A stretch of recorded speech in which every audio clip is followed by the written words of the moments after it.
I'd already started not thinking correctly before my eyes turned yellow. And I had taken off work. I was home drinking every day.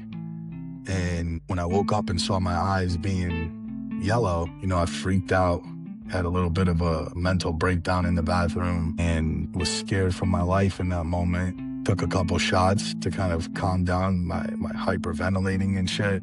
And then as I took a couple shots, I was able to orchestrate a plan in my head that was a shitty plan, but it felt like it was all I had because I wasn't willing to call anybody. I wasn't willing to tell anybody. Hey everybody, this is Will Gordon from the Willpower Podcast, briefly coming on before this next excellent episode to remind you all that did you know that 76%, you heard that right, 76% of you that follow my content regularly have not subscribed to my channel yet, and I'm really wondering why that is. So if you could, the easiest and freest way to help support my show is to hit that subscribe button on YouTube, Spotify, Apple Podcasts, all of it. Like it, share it, send it to people that you think it might help. Because that's what I'm doing here. I've been through it. I lost my liver. I lost my kidney. I had such a severe alcohol addiction that I feel you, okay? I understand what you're going through. And I'm really hoping that these stories are helping. So if you want to hear these stories keep coming, then please hit that subscribe button. It'll be the best decision that you'll ever make. Thank you so much for supporting me. And I really hope you enjoyed this next episode. I heard it was a pretty good one. Take care, everybody. Hey, everybody. Welcome back to another episode of the Willpower Podcast. Guys, today, this has been a long time coming. Mike and I have been talking for, like a year now, trying to get this episode in the works. But finally, we're going to start the new year right. Let me give you a brief bio. Today's guest is a walking miracle from Newark, New Jersey. Mike Faria grew up in a chaotic immigrant household, lost himself in the streets, and spent years chasing the next drink or high to numb the pain. By 2020, alcohol had destroyed his liver. Yellow eyes, fluid buildup, 3-week coma. Kidneys failing, doctors prepping his family for the worst. He woke up anyway, got sober on August 23rd, 2022, rebuilt his body, his family, met the love of his life, and now is the family man that he always intended to be. Mike's the kind of guy who shares his story raw on Instagram to keep other people alive. This one's going to hit every single one of us who's ever thought one more won't hurt. Yeah, man. So this is kind of a personal question. I mean, you don't have to answer if you don't want to, but losing your cousin in that drunk driving crash, how did that grief turn into your own daily drinking? I'd say the guilt that I, still carry till this day in my involvement with my cousin, with us just indulging in a shitty lifestyle, shitty behaviors, a lot of guilt in having done a lot of things with my cousin that ultimately led him in a direction that cost him his life.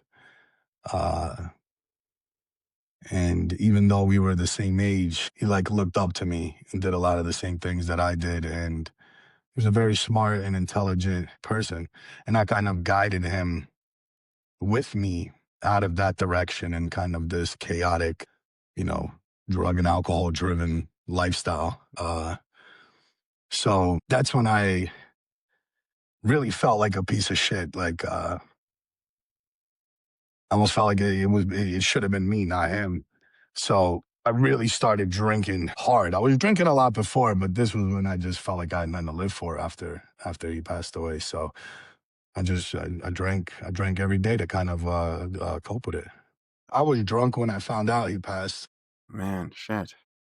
I was home and had been drinking with some buddies all night. Some of them were actually slept over. I had a little music studio in my parents' basement, and they were sleeping. I was sleeping, and we were all hungover. And my aunt came down to tell me what happened. So I was drunk when I found out, and literally just went off on a rage and started to kind of destroy my place in frustration. And I was drinking right when I found out. I think I had a bottle of Bacardi and just went and grabbed it and just started slamming it down. I think I was on a good 2 or 3 week binge after that. Man, how long did that go for? About 5 years. 5 years, man. So tell me about that. So was that the beginning of, because we're going to get into your story and some of the photos and the coma and everything. It's just so tragic. And I'm so happy, man, that you're here with us today and you didn't have to go through a liver transplant or anything like that. But man, like, how long did that go for? 5 years? And then what was the tipping point? Tell us about that. Yeah, for 5 years, I just kind of roamed around partying, most of the time grieving and trying to party when I was in a decent mood. I didn't have much to live for. I still lived at my mom's with her, and she didn't really know any better other than to kind of make sure I was emotionally okay, even if she had to enable me. Mm. She just wanted to make sure I was in some kind of steady mental health situation where I wasn't losing my fucking mind and doing dumb shit to go to jail, which was just like a roller coaster ride for those 5 years. The tipping point was when my first son was born. When I found out I was going to have a child, things changed. I had something to live for. I was able to kind of push my grief off to the side about my cousin and started to look at life with a different perspective that maybe I still had a reason where I could, a reason to be here where I could contribute something good in redemption for what I felt like I contributed to my cousin's death. Yeah, man. Oh, with that, the weight of that guilt, I mean, it's so immense, but the birth of your first child is such a blessing, right? So tell us about that. Like, so you had your first kid, that was the turning point in your life. Yeah, it was. Felt like I had purpose again. I was able to kind of transcend my grief into motivation in a way and started to see more reasons to be here. And I would take them as like little signs from my cousin, like there's good for you to do, and started to find more worth in myself and becoming a father and not just a drunk. Yeah. Things were good for a little bit. Things were good for his first year of life. But even then, I thought I had an issue with my cousin passing. I didn't look into it so deeply that this was just a straight alcohol issue. Mm. Even though I had went through alcohol withdrawal, I had been drinking for years. I lived like a very functional, energetic drunk, but I just always put it on the reason that it was because of my cousin's passing. Yeah. Okay. Right. Like I didn't feel like I felt in control. I was like, when I really want to stop this, I can. Mm. And I did. And I did. And for a year things were okay. But then as soon as I was like, well, okay, I've proven I could stop this. I've proven that it wasn't the alcohol and it was my grief. I've proven that I can live sober. Now let me prove that I can drink moderately. Just I think the darkest night, the darkest part was, kind of seeing somebody um threatening your livelihood, with a moment's notice, like you're with somebody for a long time. And even though the relationship had been unhealthy for the larger part of things, almost the whole relationship was surrounded with alcohol Mm. from both of us. It was just like a very scary, rude awakening that at any second, like my whole livelihood could be taken from me. Everything I had worked for, everything I was trying to build, my time and investment in trying to be a good father, kind of put me in a place where it was like I was so fucked up in the head with everything. I couldn't hurt anybody else, so I fucking hurt myself. I couldn't fucking have it in my heart to seek revenge and do things that would be hurtful and counterproductive to my children. So I, in a way, just took it out on myself, thinking I'd be able to handle, the beating I was giving my body. Dude, you just gave me the chills, man, when you said that about how you couldn't hurt anyone else more. You couldn't hurt anyone else, so you started to hurt yourself. I know what you're talking about there, man. Like that's how I felt too. I'm like, I've hurt so many people. I've lost so many jobs. I've let so many of my students down. I'm just a mess and I don't want to be here anymore, man. That's how I felt. It was awful, dude.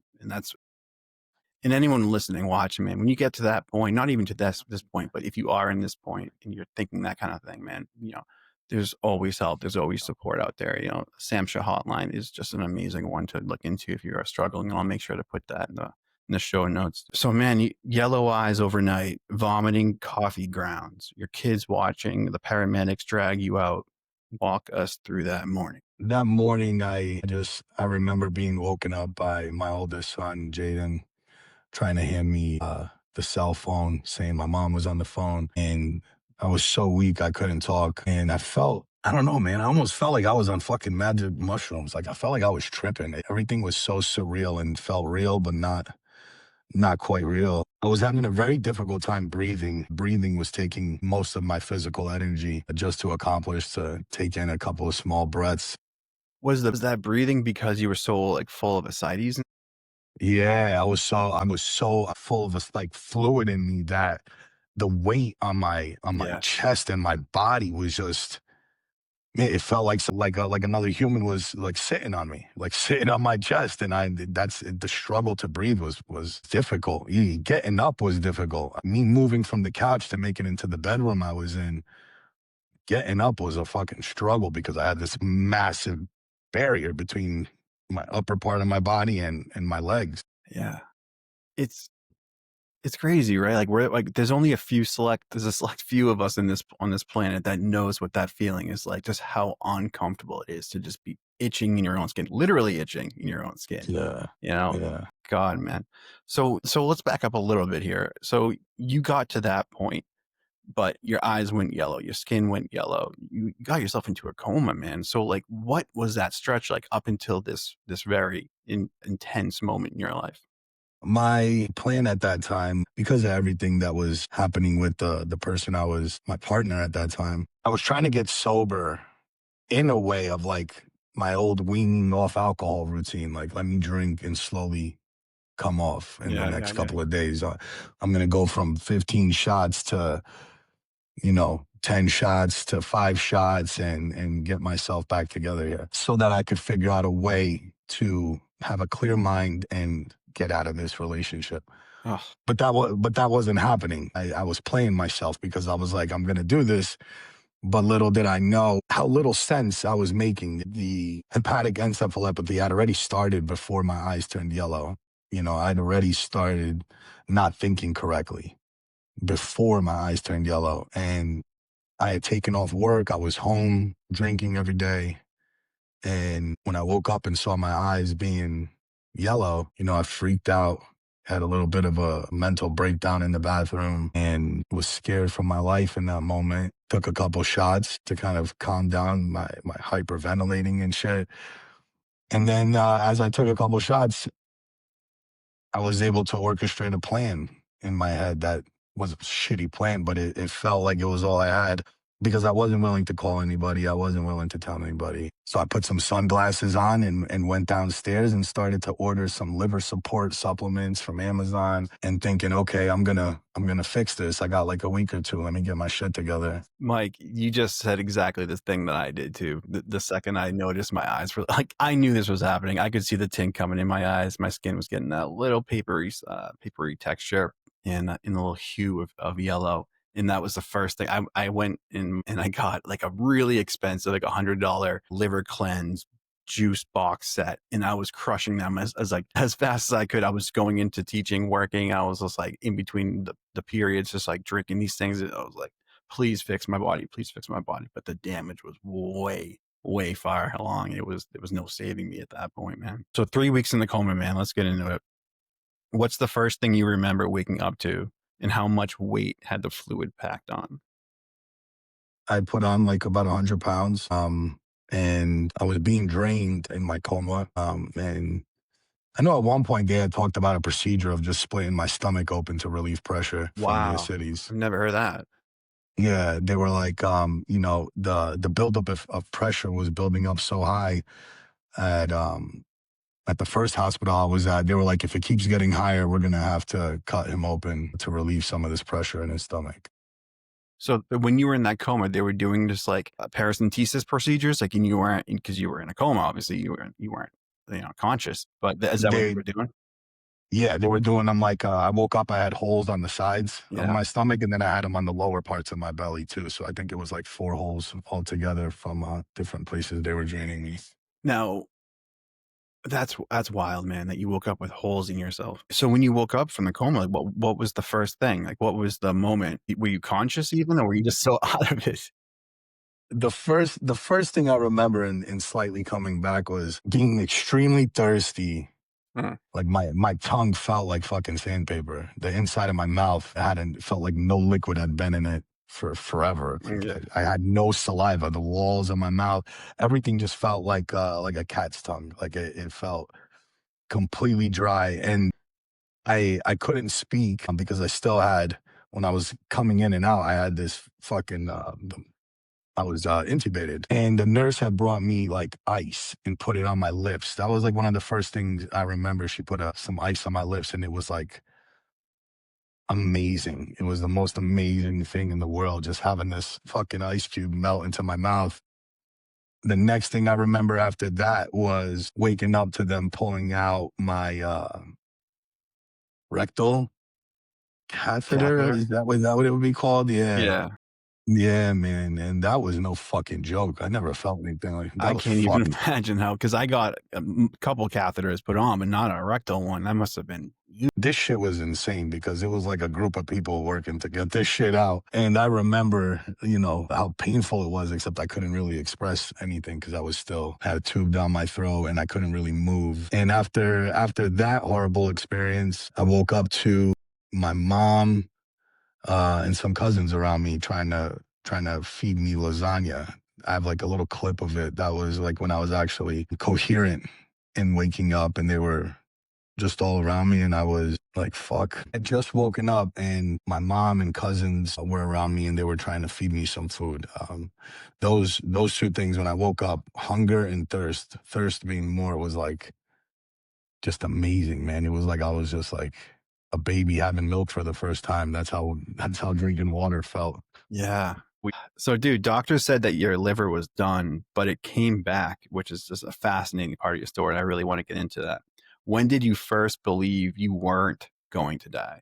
One of my liver doctors, this woman, Dr. Raquel, came to see me. She fucking changed my world, man. There was one doctor that previously had come see me and just looked doubtful, and he had a bunch of students with him. I was like, out of nowhere, when I woke up too, I realized I was this like guinea pig, for interns and med students, because they're like, it's the perfect example of what alcohol can do in the situation you'll be in. And there were a lot of different groups coming by and asking my permission if they could come in and just get an Really? update. And yeah, because the hospital I was at, it's called University Hospital. It's associated like with Rutgers and shit like that.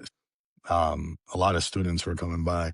And the one guy that came by, he looked really doubtful, but didn't say too much at that time. And then Dr. Raquel came in, and I just looked at her and I was like, am I going to live? And how's this going to work out for me here? And she was like, your liver stopped getting worse. She's like, that as far as since you've been here, that's like the best news we've gotten, is that it's not going worse. It's not getting worse as it continued, as it was. And she's like, I think if you never drink again, you're going to live a perfectly long life. And when she said that to me, like, I believed it. Like, I fucking took that and ran with it. That's when I thought I wasn't going to die. That's hope, man. She gave you hope, like right when you needed to hear it, it sounds like.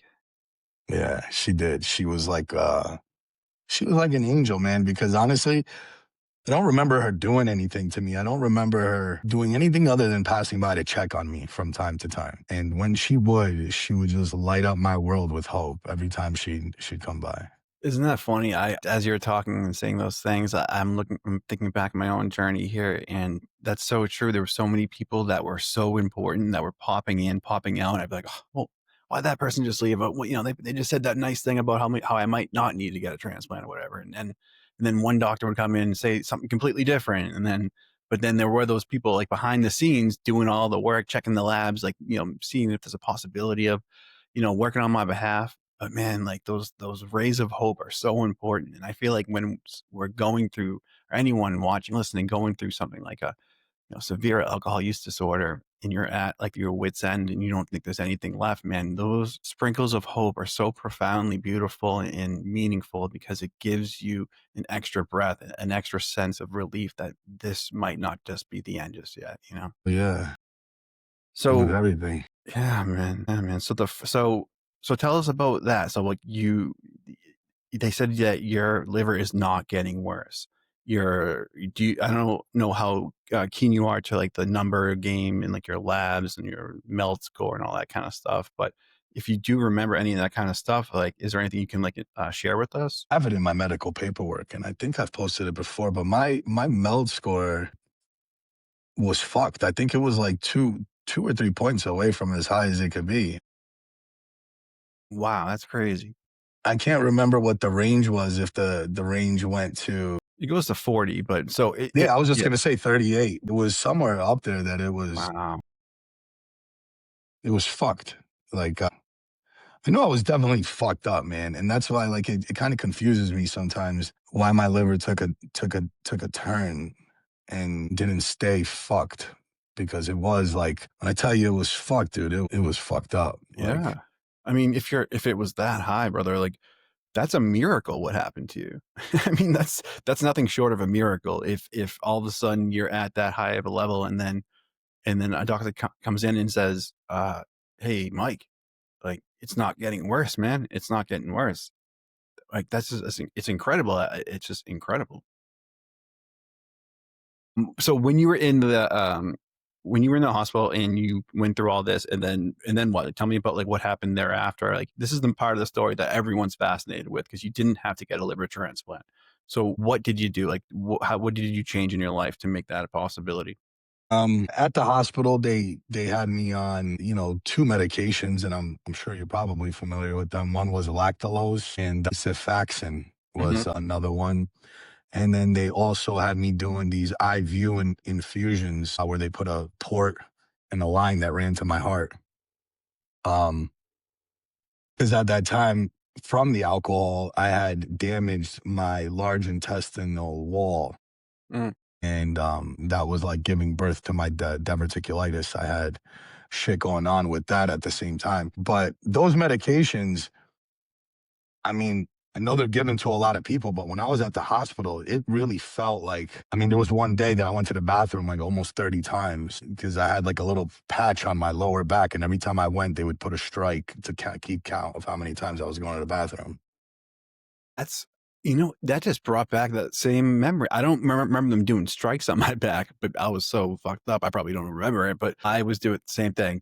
You just constantly just going, and it's so uncomfortable. And you have nurses coming in, like you're like, "I'm sorry, there you go." Like Yeah, it's like that yeah. move. Like I'm so sorry. I'm so embarrassed. Blah, blah, blah, blah. I'm curious, man. When you were in the hospital, did you have any encounters with staff or anyone that was like maybe a little less friendly than you would have hoped? Going through something that it's this uncomfortable and this traumatic. I didn't. The only person that I felt that with was that one doctor. Okay, good. You're Everybody blessed else then. was a fucking angel, man. Even like there were these two, I think they were like African students, like, working at the hospital. They were amazing, man. These guys picked me up and just fucking brought me around everywhere. I'd hit him up like I knew something was coming. I had to go to the bathroom. I'd be like, "Yo, Manuel, please get over here." And he fucking come running with his That's other buddy awesome. and drag me with 30 wires to the bathroom so I could make it. And, uh, everybody there was great. I can't say that. That's really cool. The only reason why I asked that is because there was encounters in my not at the hospital I got transplanted at, believe it or not. That they were fantastic. I mean, Western UMass Memorial, it's also a university. That might be the reason. It's a university campus, and you have a bunch of these students who are, bright-eyed, bushy-tailed, ready to help, right? And Yeah, in the other hospital I was at, these were some, old kind of veteran nurses and doctors and stuff who were, they had like hospice in the room with me and stuff, like telling my mom I was going to die instead of like sprinkling any kind of hope or inspiration towards getting out of this jam. But once I went to the other hospital, everyone was just like that, man. Like whatever I needed, if they needed to stay up, be at like 3 a.m. and cry with me, like there was a couple of those sessions and they did that. Like I was so blessed to be in a place that was so compassionate like that. And it's so yeah. important to have we're so lucky that we did to get. Oh, yeah. Yo, it was just real quick. It was so. I didn't want to leave. COVID had landed at that time, and the hospital was like, "You have to go home because if you contract this virus, you're most likely you won't live through it." I didn't want to leave. I was scared to go home. I don't Like blame you. I begged them to stay at that hospital. I was like, don't fucking let me go. Like I'm not ready. I've only been up for 4 fucking days. I had just started. I was just able to lift myself up on a walker to stand up for a couple of seconds. And I'm like, I was in fear to come home, to the mother of my kids. I didn't want to be in the same house. I was like, I'm safer here. Like, please keep me here. And they couldn't do it. They were like, you got to go. And I was like, fuck. I was so genuinely sad to leave the hospital. Wow, that's amazing. I was kind of the opposite because we kind of have similar timelines. 2020 is when I was actively in the worst part of my addiction. So it didn't happen until 2, 3 years after that. It just got progressively worse and worse. And but I was trying to leave the hospital, avoid the hospital. I was like, because I knew that I was so sick, I was probably going to die. That like I didn't want to do it at the hospital. Like I almost like wanted to do it on my own terms, right? Just drink myself a giant bottle of Smirnoff vodka in my car and just that's it. Like Will's gone. But I was saved. I was saved. My wife forced me to go to the hospital, and then next thing I know, I didn't leave. First 30 days sober at home with the pick line and the kids. The funniest moment that kept you going. Funniest moment that kept me going. My mom had went to step out to go buy something, and the kids were with me on the couch. I still couldn't walk really. And I had them go get fake blood from the previous Halloween. And I put it all over my pick line. And I told them to go upstairs. And when my mom got home, I pretended like I was dead. And she was fucking freaked. She's like, what the fuck? And I was just like laying there like, and I just had like fake blood everywhere, and gave her a fucking heart attack when she walked through the door. And the kids played along too for a little bit. And That's she came like lifting my head, like, Mikey, Mikey. And I was like, it's a joke. She was so fucking mad. oh my God, man. Like at least you never lost your sense of humor, man. Cause when you do that kind of thing, when you're just all doom and gloom, man, like your kids feel that, man. They want their dad back. They want to be able to joke around with you again, right? So yeah, dude, why did just one never work out for you? Um,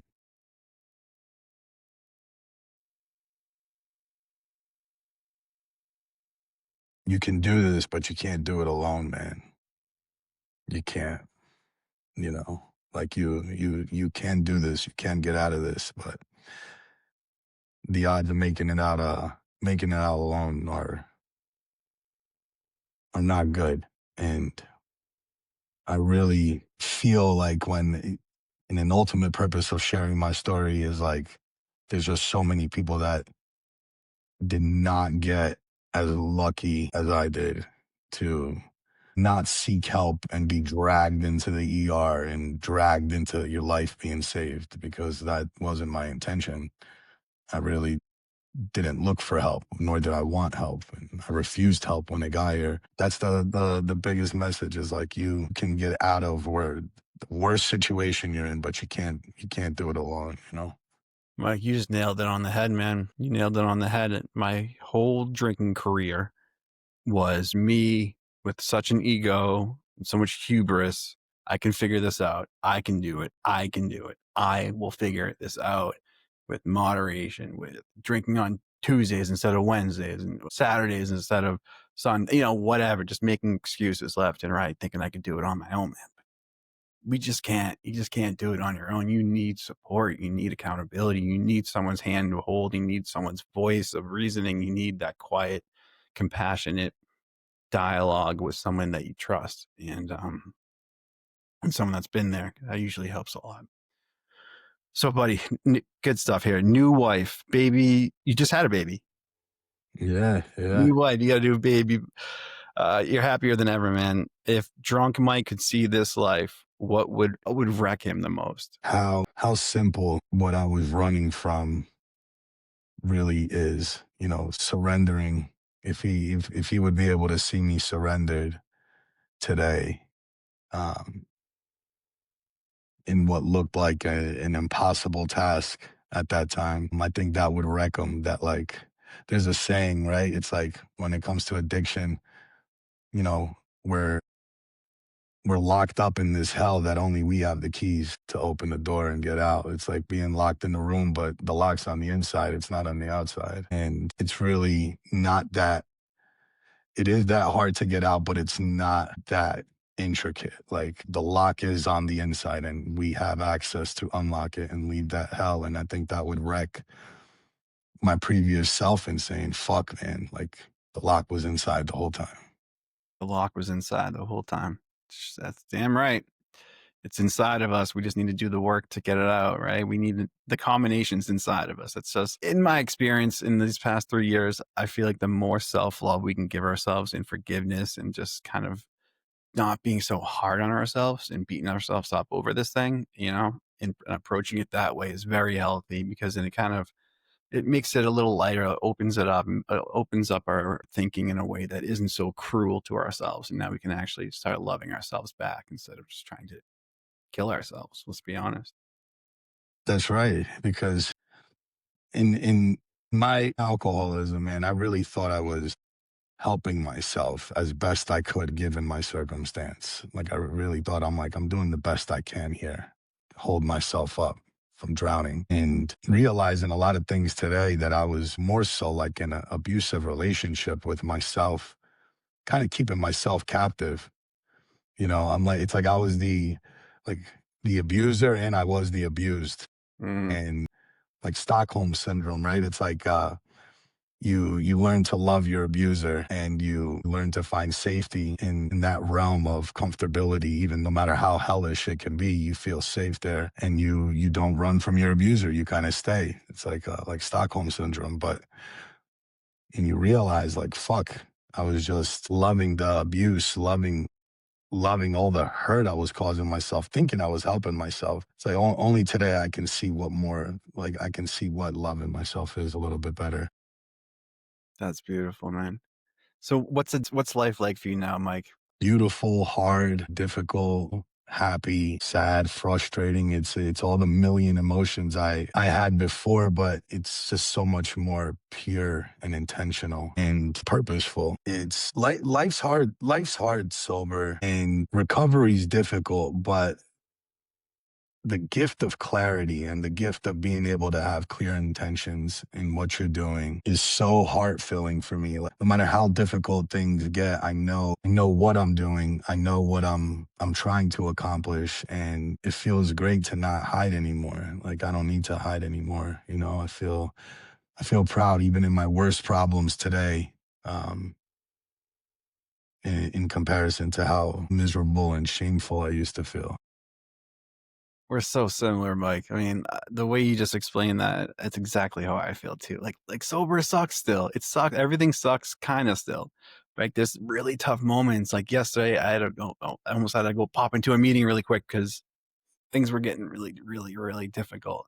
But damn, was I so happy that I was sober and I was able to kind of take it with a grain of salt and be like, man, your life is better. You're better. Your life is better this way, right? Your life is better this way. You have the clarity, you have the calmness, you have the peace, right? You have challenges arise, but you're able to kind of overcome them in the way that, makes you feel proud of yourself.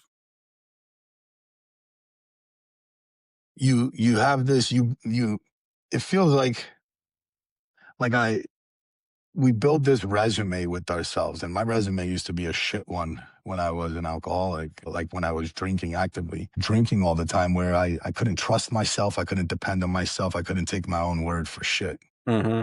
And in the life I live today, I feel like I've built a resume with myself of what I can do. And in my hardest moments, I remember that resume and I try to stick with the person I'm trying to become from it and go over the things that I've proven to myself that I can do. Um, to give me gratitude for the current things I'm trying to get through. It, it it instills a confidence in me that makes me feel like I can. And you always used to feel like I can't. The most important win for me was my loss.